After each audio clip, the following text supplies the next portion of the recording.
देखिए, consider a 16-bit hypothetical processor used to execute the following program segment. System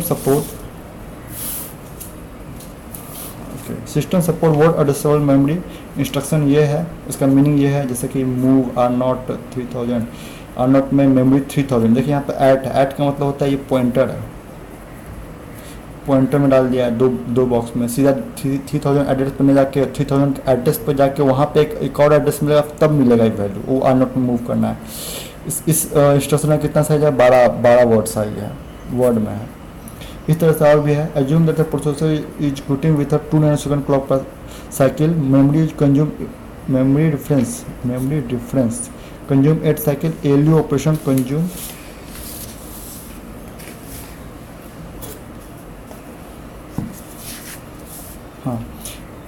LU operation consume 4 cycle and register difference consume 0 cycle, 4 cycle और 8 cycle, memory difference, ALU operation. ये सब क्या हम अभी question बनाए, उसको एक बार लिख लीजिए और एक बार अच्छा से पढ़ लीजिए। What is the education time of the program, ठीक है। 16-bit हाइपोथेटिकल प्रोसेसर है, इसको अच्छा से लिख लीजिए एक बार।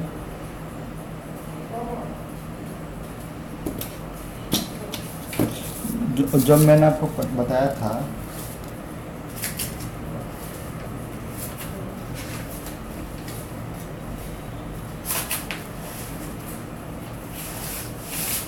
देखिए, जब मैंने आपको बताया था तो ये ये मेरा पेज, दूसरा पेज है, कुछ ऐसा ही सीपीयू था। तो सीपीयू में जब भी इन आउट होता है, ये जो है वर्ड में करता है, वर्ड भी एक मेमोरी यूनिट है, और जब मेमोरी जो होता है, जो हम लोग का हार्ड डिस्क हो गया या रैम हो गया, ये बाइट में होता है। वर्ड भी एक बाइट का है, बाइट वर्ड का मतलब है कुछ बाइट का एक यूनिट, क्योंकि ये जो इसका जो इनपुट आउटपुट का एक खास 6 बाइट का होगा या 8 बाइट का होगा। जैसे हम लोग 32 बाइट का कंप्यूटर चलाते हैं या 64 बाइट का कंप्यूटर चलाते हैं, यानी कि वो इस प्रोसेसर का इतना ही बिट का एक साथ डाटा छोड़ता है। 32 बिट का मतलब हो गया 32 01 ऐसा करके 32 का कोई भी इंस्ट्रक्शन या कोई भी इसका डाटा इतना साइज का होगा। मान लीजिए 1 लिख रहे हैं तो बाद में 0 जोड़िए 31 गो, तो इस तरीके से काम करेगा। और लेकिन जब मेमोरी जब इस्तेमाल आएगा, यानी कि जो आपका रोम हो गया, पेन ड्राइव हो गया, या फिर वो जीबी में होता है इतना बाइट का, उसको इस यूनिट से करते हैं। वैसे ये भी तो वर्ड भी तो बाइट में ही है, लेकिन एक हमेशा उतना ही वर्ड का इस्तेमाल होगा। दो वर्ड अगर लिख दिया, एक वर्ड कितना का, 4 वर्ड का, तो 8 बाइट का हो गया कंप्यूटर का यूनिट, मेमोरी यूनिट का, इनपुट ऑपरेशन का, इनपुट आउटपुट या मूव का, या कोई भी प्रोसेस करने का। तो उसी में ये लिखा हुआ है कि 16 बिट का है वो प्रोसेसर, यानी कि वो प्रोसेसर का जो वर्ड का साइज है, देखिए वर्ड का जो साइज है 16 बिट का है। ये जो प्रोसेसर है, इसका जो सिस्टम बस है, इस 16 बिट का डाटा ट्रांसफ़र करता है मेमोरी। याद रखिएगा, नोट में लिख लीजिए ये बात अगर लिखना हो तो। वैसे इसका पार्ट नहीं है, लेकिन नोट में आप लिख सकते हैं कि CPU works on word level, word is particular byte of data arranged in bits। असल में बिट्स में काम करता है ये CPU, और मेमोरी यूनिट इज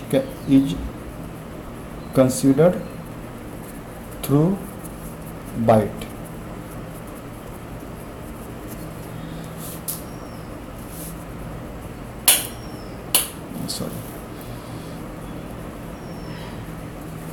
ठीक है, तो इसमें क्या था, consider a 16 bit hypothetical processor used to support the following programme.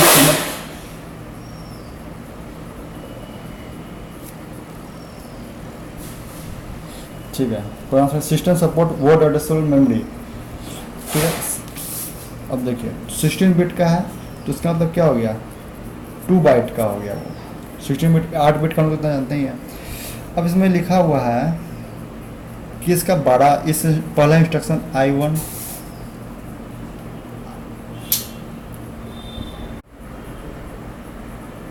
हाँ देखिए ये जो तीनों इंस्ट्रक्शन है तो कॉपी में लिख चुके होंगे, इंस्ट्रक्शन 1, इंस्ट्रक्शन 2, इंस्ट्रक्शन 3। अब इंस्ट्रक्शन 1 को देखिए, ये बोल रहा है कि ये 12 वर्ड का है। 12 वर्ड देखिए, वर्ड इतना है, एक वर्ड का तो 2 बाइट साइज है। इसका मतलब ये है कि I1 जो है 12 वर्ड साइज इन वर्ड 12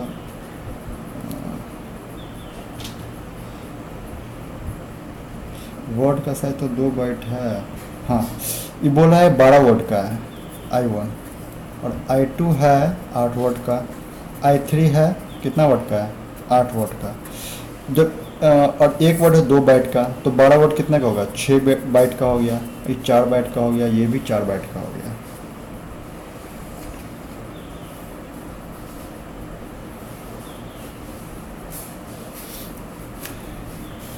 चलिए, वैसे ही समझाना नहीं था, ये काम का नहीं है, लेकिन आगे बढ़ते हैं।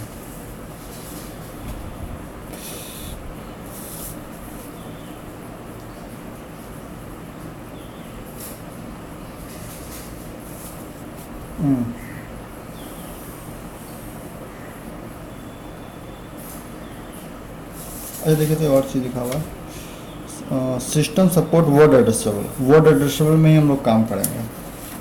तो इसमें कुछ इसमें थोड़ा सा चेंज कर लीजिए, यहाँ पे इसको बाइट कर लीजिए, साइज इन बाइट। इस इंस्ट्रक्शन का 12 बाइट का साइज है, तो यहाँ पे गलत हो गया, 8 बाइट 8 बाइट, क्वेश्चन फिट सही नहीं रहेगा, इसने बदल दिया। देखिए, अगर इंस्ट्रक्शन में 12 बाइट का है तो कितना वर्ड का हो गया 6 वर्ड का, 4 वर्ड का और 4 वर्ड का, है ना।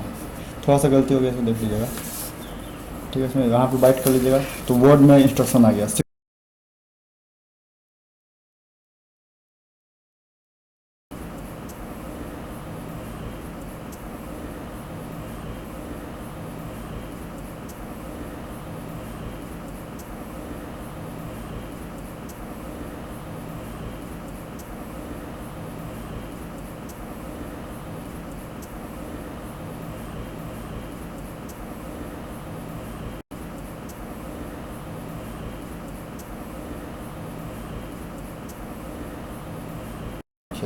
इंस्ट्रक्शन फेच मैंने बोला था हमेशा एक साइकिल का होता है।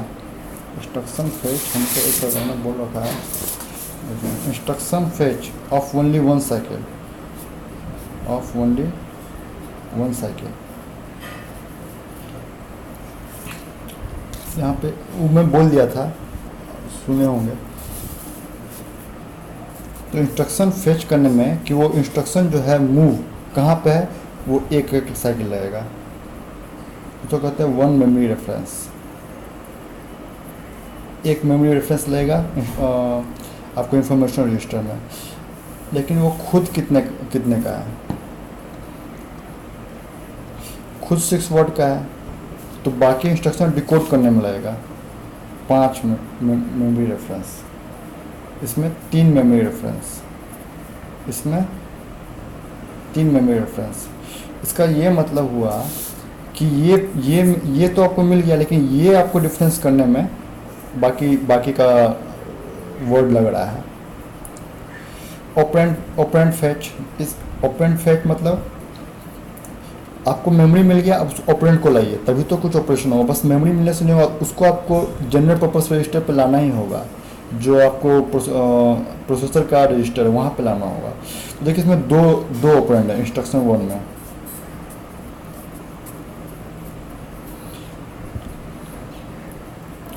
तो 2 जो है, देखिए पहला इसको रेड से ले लेते हैं, पहला और दूसरा।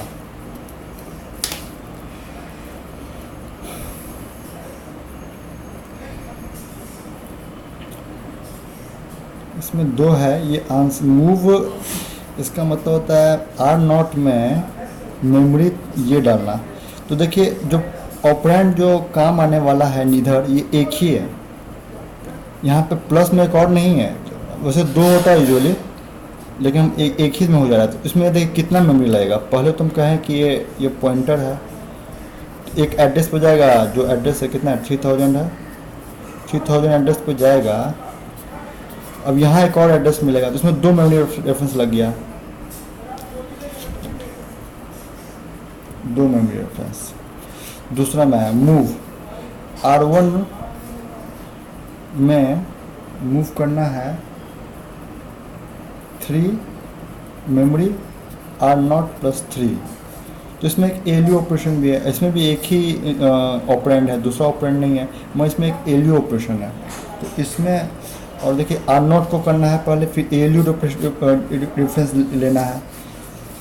ये भी तो जैसे कि ऐसा भी तो नहीं है ये इंस्ट्रक्शन कि 300, तो इसमें रहता है, इसमें पहले R0 को ढूंढना होगा, फिर R0 में 3 जोड़ना होगा, उसके बाद एक एड्रेस मिलेगा, ये फिर मेमोरी मिल जाएगा। तो इसमें एक मेमोरी डिफरेंस है और एक रजिस्टर है, रजिस्टर डिफरेंस है, और फिर एक ALU ऑपरेशन है। फिर इंस्ट्रक्शन 3 में आइए, इंस्ट्रक्शन 3 में क्या है, बस एक सीधा मेमोरी है, सीधा एक मेमोरी मिल जाएगा 2000 पे। तो यहाँ पे 1 मेमोरी डिफरेंस है। अच्छा, यहाँ पे ये वाला इस्तेमाल नहीं हुआ, जैसे उसमें होता है ऐड R1, R2 रहता, तो इसमें यहाँ भी इस्तेमाल होता है, ये एक वन रजिस्टर डिफरेंस हो जाता है। प्रोसेस डाटा में ऐड बस है, बाकी सब तो आपको एक कमांड सा है। तो एक यहाँ पे 1 ALU है, और फिर अंत में जाके सबको एक रजिस्टर में ही सेव कर रहे हैं। तो 1 register reference, 1 register reference, 1 register reference. तो ये स्टेजिंग इस तरह से काम करता है। इसमें क्वेश्चन था, हाँ, assume that process is executing with 2 clocks with 2 नैनोस, ये इसका यूनिट है टाइम का। मेमोरी डिफरेंस का यूनिट 8 साइकिल। ये कितना मेमोरी डिफरेंस हुआ, 1 5 3 8 3 11 12 12 2 12 13 15 15, बस 15 मेमोरी रेफरेंस, 2 ALU ऑपरेशन, 3 और एक 4 रजिस्टर रेफरेंस। उस तरह का आप टाइम में बांट लीजिए। जो यहाँ टाइम दिया हुआ है 0 साइकिल रजिस्टर रेफरेंस का, ALU में आपको लग रहा है 4 साइकिल, उसे गुणा होना करिए, आंसर आ जाएगा। ये मैं इसे बना नहीं रहा हूँ, क्योंकि ये मैं बताना चाहता था कि स्टेजिंग में ऐसा होता है, रजिस्टर रेफरेंस होता है, उसमें टाइम लगता है, तो इस तरह का होता है स्टेजिंग। और लेकिन हम लोग कई बार जो है क्वेश्चन में जो है आपको 4 स्टेज दे देगा, वो आपको K का वैल्यू दिया रहेगा, इसको भी ध्यान रखिएगा, K हम लोग इस्तेमाल करते हैं। चलिए ठीक है।